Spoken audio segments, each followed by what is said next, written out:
দ্বাদশ শ্রেণীর তৃতীয় সেমিস্টারের ছাত্রছাত্রীদের জন্য আজকে আবার একটি নতুন সাজেশনের ক্লাস নিয়ে চলে এলাম। তোমরা যারা ক্লাস 12-এর থার্ড সেমিস্টারের নিউট্রিশন বা পুষ্টি বিজ্ঞান নিয়েছো তাদের জন্য এই এমসিকিউ।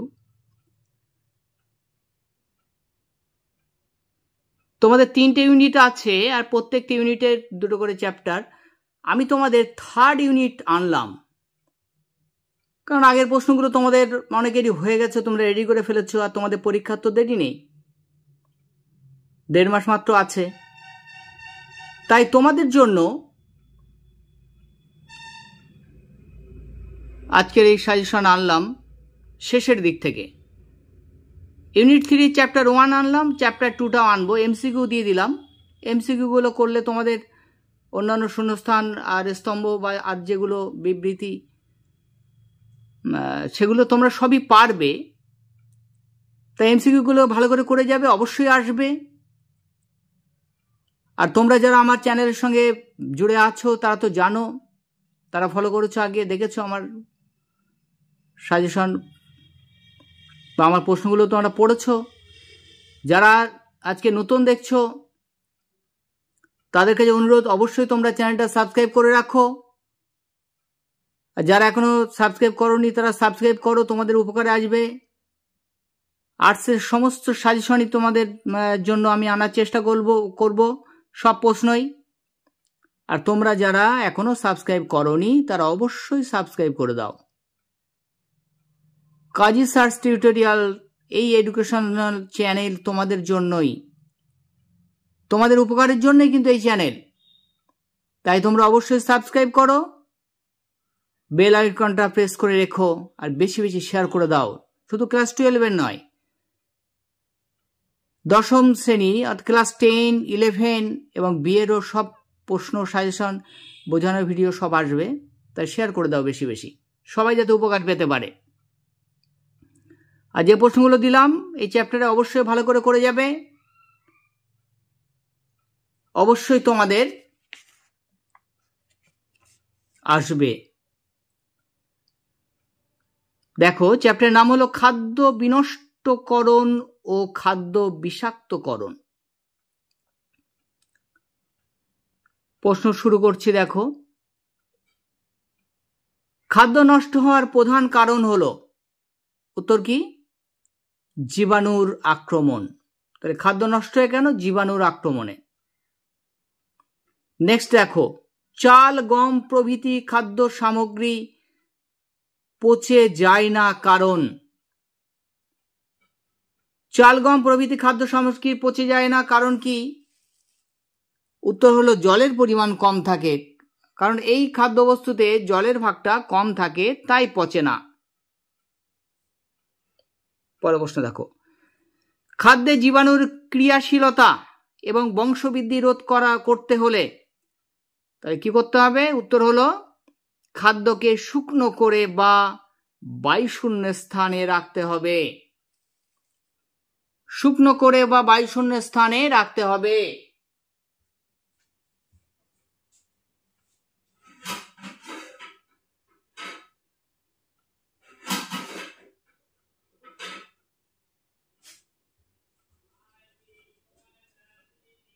তারপর নেক্সট দেখো, স্বাভাবিক উষ্ণতায় কিছুদিন সংরক্ষণ করা যায়। উত্তর হলো ডিম। অর্থাৎ ডিম কিছুদিন সংরক্ষণ করা যায়, কিছুদিন ভালো থাকে স্বাভাবিক উষ্ণতায়। তারপর নেক্সট দেখো,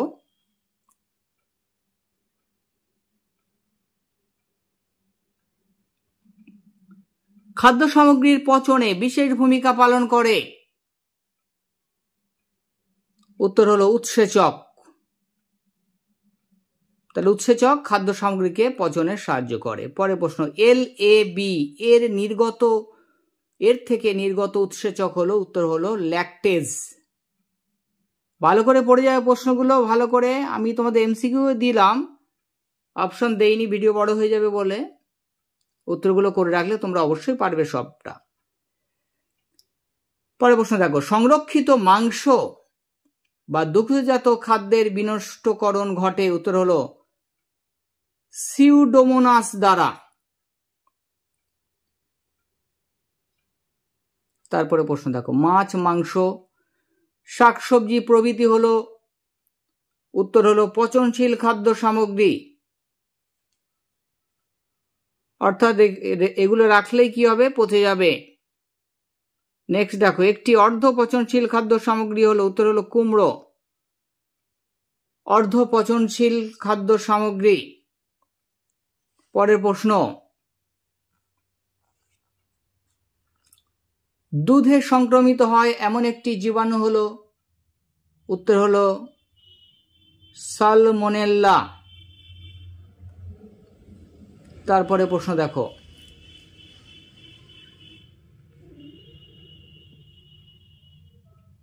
খাদ্যে উপস্থিত একটি উপকারী অণুজীব হলো। উত্তর হলো অ্যান্টামিবা।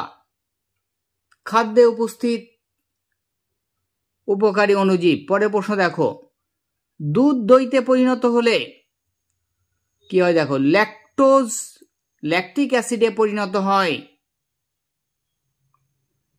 তারপরে প্রশ্ন, জীবাণুর আক্রমণ থেকে খাদ্যকে রক্ষা করার সহজ উপায়। উত্তর হলো সাইট্রিক অ্যাসিড, অ্যাসিটিক অ্যাসিড খাদ্যের সাথে যুক্ত করা। সাইট্রিক অ্যাসিড এবং অ্যাসিটিক অ্যাসিড খাদ্যের সঙ্গে যুক্ত করলে কি হয়? জীবাণুর আক্রমণ থেকে খাদ্য রক্ষা পায়। পরের প্রশ্ন দেখো, বেকার ইস্ট নামে পরিচিত। উত্তর হলো স্যাকারোমাইসিস। বেকার ইস্ট নামে পরিচিত। তারপর নেক্সট, অর্ধ পচনশীল খাদ্যে জলের পরিমাণ। উত্তর হলো কম থাকে। জলের পরিমাণ কম থাকলেই পচে কম, বেশি থাকলে বেশি পচে যায় তাড়াতাড়ি। তারপরে দেখো,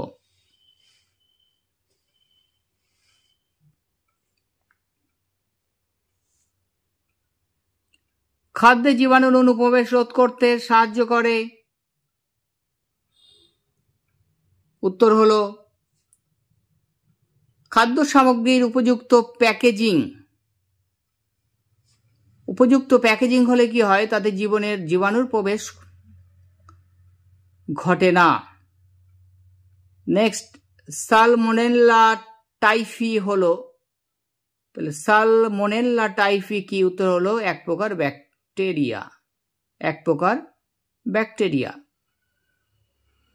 নেক্সট দেখো, সালমোনেল্লা দ্বারা খাদ্য সংক্রমণের প্রধান উপসর্গ হলো।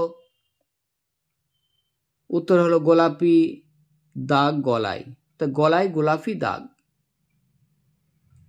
নেক্সট দেখো, সালমোনেল্লা এর সংক্রমণ ঘটে। উত্তর হলো জল ও খাদ্যের মাধ্যমে। জল ও খাদ্যের মাধ্যমে। তারপর নেক্সট দেখো, মাত্র কয়েক সেকেন্ডে খাদ্যকে জীবাণুমুক্ত করতে পারে। উত্তর হলো ক্যাথোড রশ্মি। অর্থাৎ ক্যাথোড রশ্মি দ্বারা খাদ্যকে জীবাণুমুক্ত করা সম্ভব। নেক্সট দেখো, একটি মৃতজীবী ছত্রাক হলো। উত্তর হলো ইস্ট। মৃতজীবী ছত্রাক। একটি মৃতজীবী ছত্রাক হলো ইস্ট। তারপর নেক্সট দেখো, চিনি দ্রবণ, ফলের রস। ফলের রসে জন্মানো মৃতজীবী হলো। উত্তর হলো ইস্ট। তাহলে চিনি দ্রবণে ফলের রসে কি জন্মায়? কোন মৃতজীবী? ইস্ট। নেক্সট হলো, সকল উৎসেচক ধ্বংস হয়ে যায়। উত্তর হলো 80 ডিগ্রি সেন্টিগ্রেড উষ্ণতায় সব উৎসেচক নষ্ট হয়ে যায়। নেক্সট, ইস্ট মিশ্রিত কোনটি খাদ্যবস্তু বিনষ্ট করে? ইস্ট মিশ্রিত কোনটি খাদ্যবস্তুকে নষ্ট করে দেয়? উত্তর হলো উৎসেচক। পরে প্রশ্ন দেখো, ফলের রসে সংক্রামিত হওয়ার সর্বাধিক সম্ভাবনা থাকে। উত্তর হলো প্রোপিনোব্যাকটেরিয়াস। প্রোপিনো ব্যাকটেরিয়াস। এই 25টা প্রশ্ন তোমাদের পড়লাম। তোমাদের মোট 50টা প্রশ্ন আমি দিয়েছি। খুব বাছাই করে দিয়েছি, কিন্তু এর বাইরে থেকে যাতে প্রশ্ন না আসে সেইভাবে দিয়েছি। তোমাদের ভালো করে করে যেতে হবে, তাহলে তোমরা সব প্রশ্নের উত্তর অবশ্যই দিতে পারবে। তাই জন্য তোমাদের অনুরোধ করছি তোমরা অবশ্যই আমার চ্যানেলটা সাবস্ক্রাইব করো। সবার আগে সাবস্ক্রাইব করা যারা এখনো করনি, ভুলে গেছো, অবশ্যই সাবস্ক্রাইব করে দাও। বেল আইকনটা প্রেস করে দাও, বেল আইকন প্রেস করে দাও, বেশি বেশি শেয়ার করে দাও। তোমাদের অনেক অনেক কাজে লাগবে। দেখো পরে 20টায় যাচ্ছি আবার। দেখো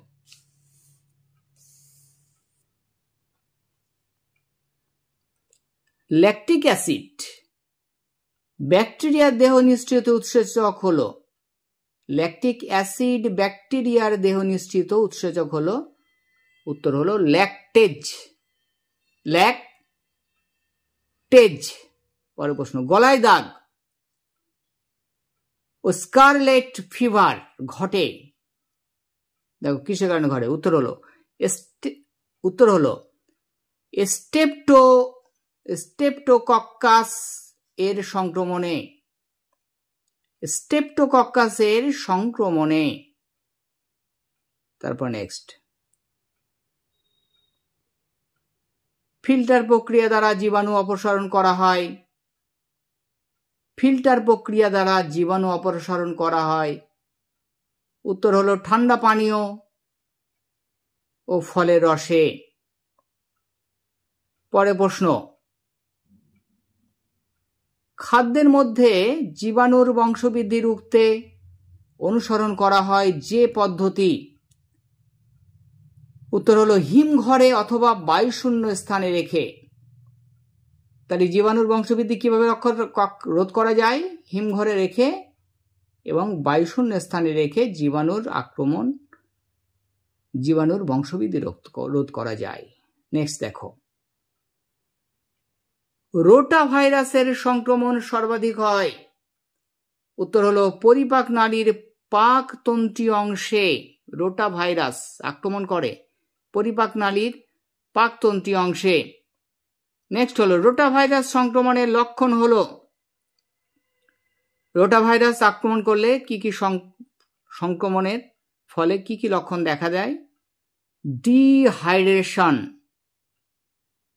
ডিহাইড্রেশন, জলের ঘাটতি হয়। বমি ও উদরাময়, বমি হতে পারে, উদরাময়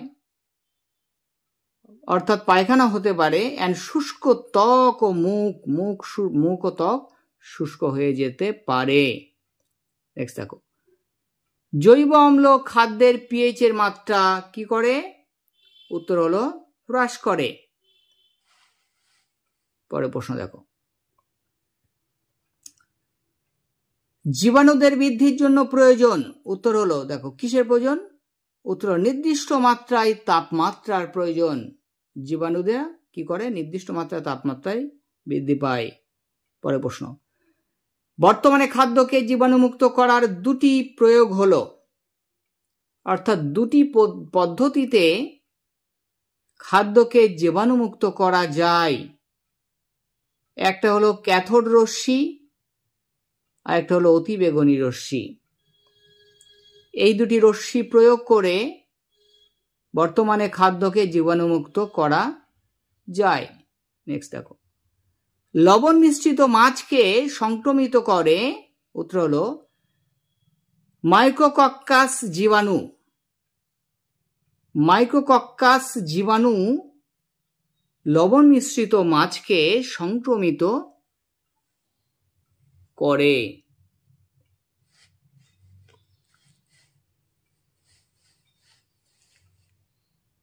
তারপর দেখো,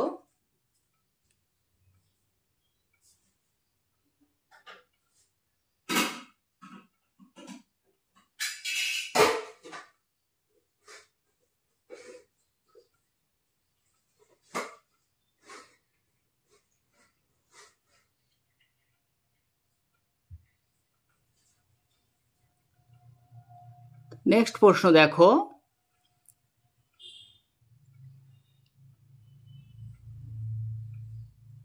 কোলিফর্ম ব্যাকটেরিয়ার সমন্বয়টি হলো, কোলিফর্ম ব্যাকটেরিয়ার সমন্বয়টি হলো, উত্তর হলো ইকোলাই,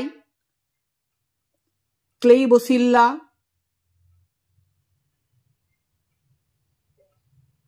অ্যান্টেরোব্যাক্টেরস। এইগুলো হলো কোলিফর্ম ব্যাকটেরিয়ার সমন্বয়। পরের প্রশ্ন দেখো, স্ট্রেপ্টোকক্কাসের সংক্রমণ বা বিস্তার ঘটে, বিস্তার ঘটে কিসের দ্বারা? দেখো, সংক্রামিত জল এবং খাদ্যের দ্বারা স্ট্রেপ্টোকক্কাসের সংক্রমণ বা বিস্তার ঘটে। পরের প্রশ্ন, স্ট্রেপ্টোকক্কাস এসপি এর দ্বারা খাদ্য বিষাক্তকরণের উৎস হলো, উত্তর হলো দুধ ও ডিম। তবে নেক্সট দেখো, জ্যাম, জেলি ও আচারকে নষ্ট করে,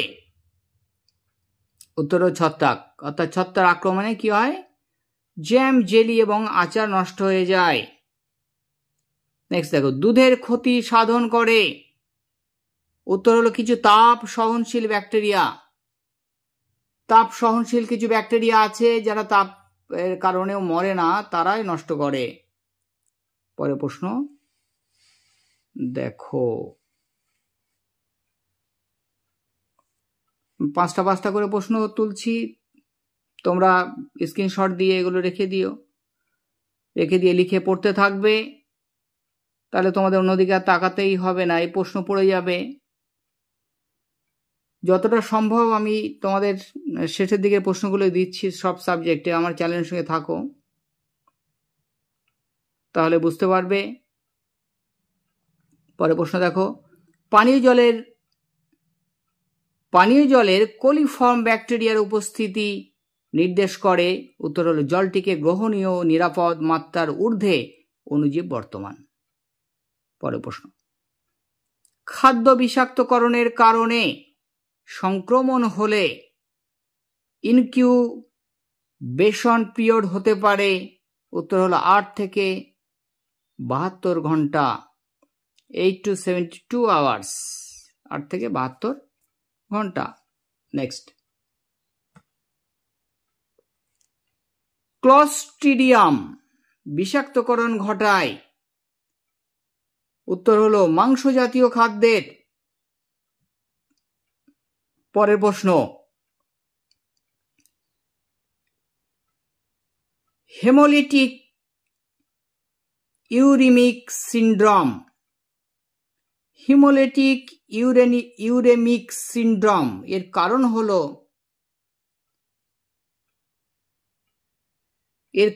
হলো খাদ্য বিষাক্তকরণ। প্রধানত এই বিষাক্তকরণ ঘটে, উত্তর হলো কোলিফর্ম ব্যাকটেরিয়ার দ্বারা।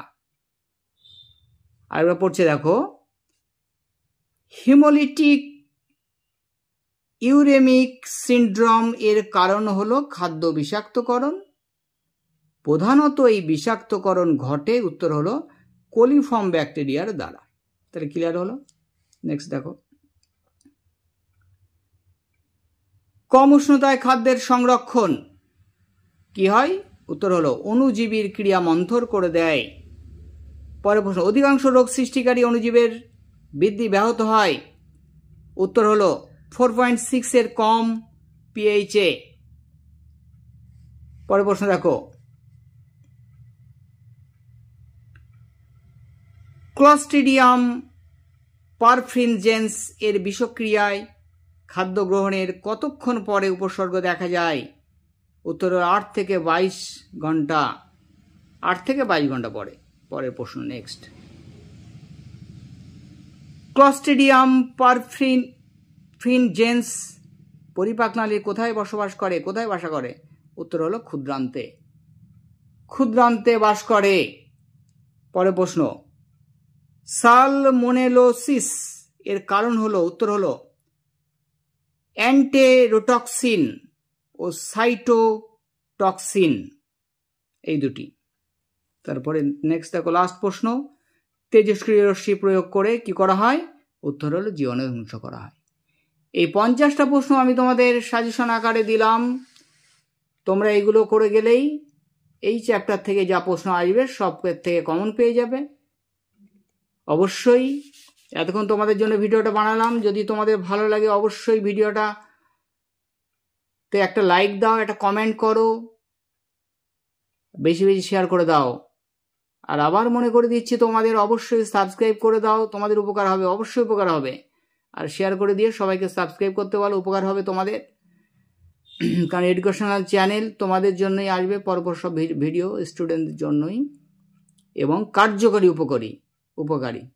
যারা তোমরা আমার কাছে পড়েছো বা পড়ছো তারা তো জানোই আমার সাজেশন কতটা কার্যকারী, 100%-এরও বেশি কমন আসবে।